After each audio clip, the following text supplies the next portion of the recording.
ये मिल्कीपुर की जनता है और मंत्री जी का आज का कोई क्षेत्र नहीं है। 9 बार के विधायक हैं, उनके लड़के का पहला चुनाव है। यहाँ की जनता उनके लड़के को अपना लड़का मान के चुनाव लड़ रही है। भारतीय जनता पार्टी जो भी कर रही है प्रशासन के साथ कर रही है, प्रशासन सारा खेला कर रहा है। हमारे साथ जनता है, हम चुनाव जीत रहे हैं। भारतीय जनता पार्टी कल की डिम्पल जी के रैली से और रोड शो के देखकर भारतीय जनता पार्टी डगमगा गई। भीमराव अंबेडकर को अंबेडकर अंबेडकर अंबेडकर अंबेडकर अंबेडकर जी भी नहीं कह सकते जो लोग, डॉक्टर बाबा साहेब भीमराव अंबेडकर भी नहीं कह सकते, तो हम उनको क्या माने कि वो बाबा साहेब भीमराव अंबेडकर के कहे हुए रास्ते पे चलेंगे। संविधान को बचाने के लिए लोगों ने वोट दिया और आगे भी संविधान को बचाने के लिए ही वोट दिया जाएगा। मिल्कीपुर आए हैं और लोगों को बैनर के माध्यम से 75 साल को संविधान लागू हुए वो हो गया है, उसके बारे में मैंने संविधान को माँ का दर्जा दिया।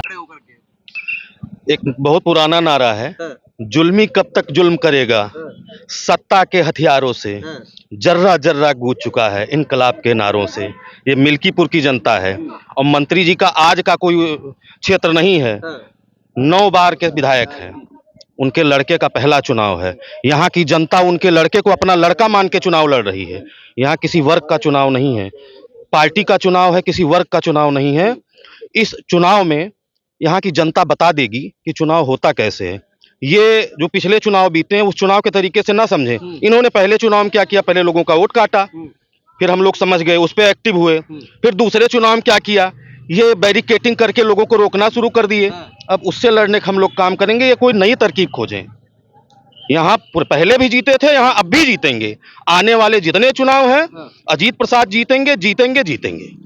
देखिए, अयोध्या हारने के बाद कहीं ना कहीं भाजपा की मान लीजिए कि नाक कट गई, तो उसी नाक को बचाने के लिए मिल्कीपुर में पूरा दांव लगाया जा रहा है। लेकिन यहाँ की जनता क्या लग रहा है, वो दांव चलने देगी या नहीं? नहीं चलने देगी। यहाँ जो भी अभी तक भारतीय जनता पार्टी जो भी कर रही है प्रशासन के साथ कर रही है, प्रशासन सारा खेला कर रहा है। हमारे साथ जनता है, हम चुनाव जीत रहे हैं। हम तो पहले भी चुनाव जीते हैं, पहले हमारे सांसद जी विधायक यहीं से थे। ये मुस्कुराहट बता रही है आपकी। हाँ, और क्या, हम लोग चुनाव जीत चुके हैं, चुनाव हम जीतेंगे। और हम महिलाएं भी इनसे भी बातचीत कर लेते हैं, महिलाओं की क्या भागीदारी रहेगी चुनाव में? मेरा नाम विभा पाल है, मैं गाजीपुर से समाजवादी जिलाध्यक्ष महिला सभा। और महिलाओं की भागीदारी चढ़ बढ़ के है और लाखों वोटों से जीता जाएगा चैनल के माध्यम से। इतना आसान नहीं है। अरे भाई आसान है। महिलाएं पता है जिधर पुरुष कहते हैं उधर ही वोट देती हैं। नहीं नहीं, ऐसा कुछ नहीं है। महिलाएं जिधर पुरुष कहते हैं उधर नहीं जाती, महिलाएं जिधर कहती हैं उधर पुरुष जाते हैं। महिलाएं समझ गई है कि पुरुष तो कभी भी बट जाए। और मैं आपको बता दूं, ये भारतीय जनता पार्टी कल की डिम्पल जी के रैली से और रोड शो के देखकर भारतीय जनता पार्टी डगमगा गई है। और ये प्रशासन अगर हरकत न करे, निष्पक्ष चुनाव हो, तो यहाँ इनकी जमानत जब्त हो जाएगी। मैं तो गांव में जा रही हूँ, गांव में देख के आ रही हूँ ना, गांव में बता रही हूँ आपको ना। यहाँ भाजपा ये भी कह रही है कि इस बार हमने तुरुप का खड़ा किया है, दार गलने वाली नहीं है। अच्छा, एक बात बताइए, ये 2014 से लेके 2024 चल रहा है और ये भारतीय जनता पार्टी क्या करी है बताए ना। लोगों को रोजगार चाहिए, बेरोजगार लोग पड़े हुए हैं। ये इस बार तो आप अयोध्या का चुनाव तो एक अलग पूरे भारत में ही ऐसा माहौल बन रखा है। राम को उसने लाया भारतीय जनता पार्टी, जो भगवान को खुद लाए हैं। बताइए, अब भगवान उनको खुद तिरस्कार कर रहे हैं। इंसान को कोई भगवान लाता है? भगवान तो खुद हम सबको लाए हैं। राम जी अवधेश प्रसाद जी को आशीर्वाद दिए थे, अब अजीत प्रसाद जी को आशीर्वाद देने जा रहे हैं। चलिए, बहुत बहुत धन्यवाद आपका हमसे जुड़ने के लिए। हाँ भैया, देखिए सुन लीजिए, पहले युवा है, युवाओं की जो भागीदारी है वो कुछ अलग ही होती है चुनाव में। युवाओं का भागीदारी, आप लोग क्षेत्र में है या क्षेत्र से हैं, तो क्या लगता है युवाओं की किस तरफ? युवा समाजवादी पार्टी की तरफ है। युवा उसके साथ है जो संविधान के साथ खड़ा हुआ है। और जो लोग भी डॉक्टर बाबा साहेब भीमराव अंबेडकर का सम्मान नहीं कर सकते हैं, वो अपने आप को देशभक्त भी नहीं कर सकते हैं।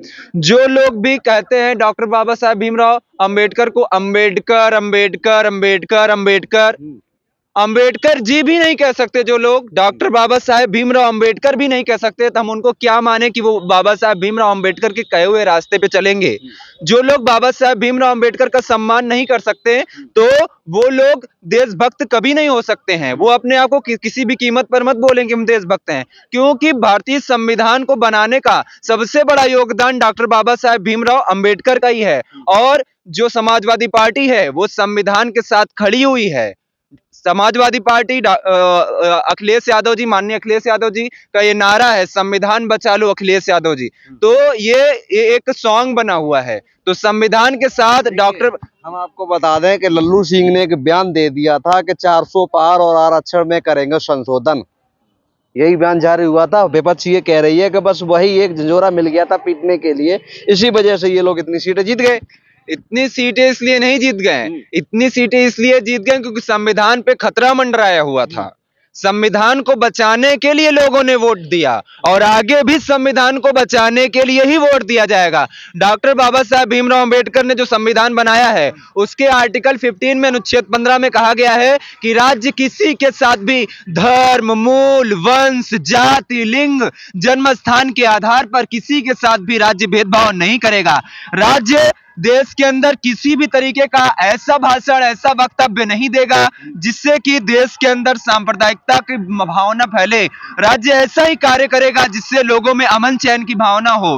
राज्य सबको साथ में लेके चलेगा, चाहे वो हिंदू हो, मुस्लिम हो, सिख हो, ईसाई हो, जैन हो, बौद्ध हो, पारसी हो, यहूदी हो, कहने का मतलब है भी हो, सबको साथ में लेके चलेगा। आपका कहने का मतलब है भारतीय जनता पार्टी सबको साथ लेके नहीं चल मैं रही? ये नहीं कह रहा हूं भारतीय जनता पार्टी सबको साथ में लेकर नहीं चल रही। मैं ये कह रहा हूं कि कोई भी राजनीतिक पार्टी हो, सबको डॉक्टर बाबा साहब भीमराव अंबेडकर को अगर मानते हैं, वो डॉक्टर बाबा साहब भीमराव अंबेडकर के संविधान को मानते हैं, तो उनके भाषण में ये झलकना चाहिए कि हाँ हम सबके साथ खड़े हैं। उनको बोलना चाहिए कि हाँ हम सबके साथ खड़े हैं, हम हिंदू के साथ भी खड़े हैं, मुस्लिम के साथ भी खड़े हैं, सिख के साथ भी खड़े हैं, ईसाई के साथ भी खड़े हैं, और जितने भी देश के अंदर जो आर्टिकल 15 कह रहा है हम उसको बोल रहे हैं कि हम किसी के साथ धर्म, मूल, वंश, जाति, लिंग, जन्म स्थान के आधार पर किसी के साथ भेदभाव नहीं करेंगे और हम धर्म के आधार पर राजनीति नहीं करेंगे।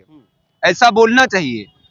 देखिए हम लोग मिल्कीपुर में थे, इधर क्या लिए हैं हाथ में बाबा साहब का ये डाले हैं, क्या है? जय हिंद, जय संविधान, जय पीडीए। कहाँ से आए हैं आप?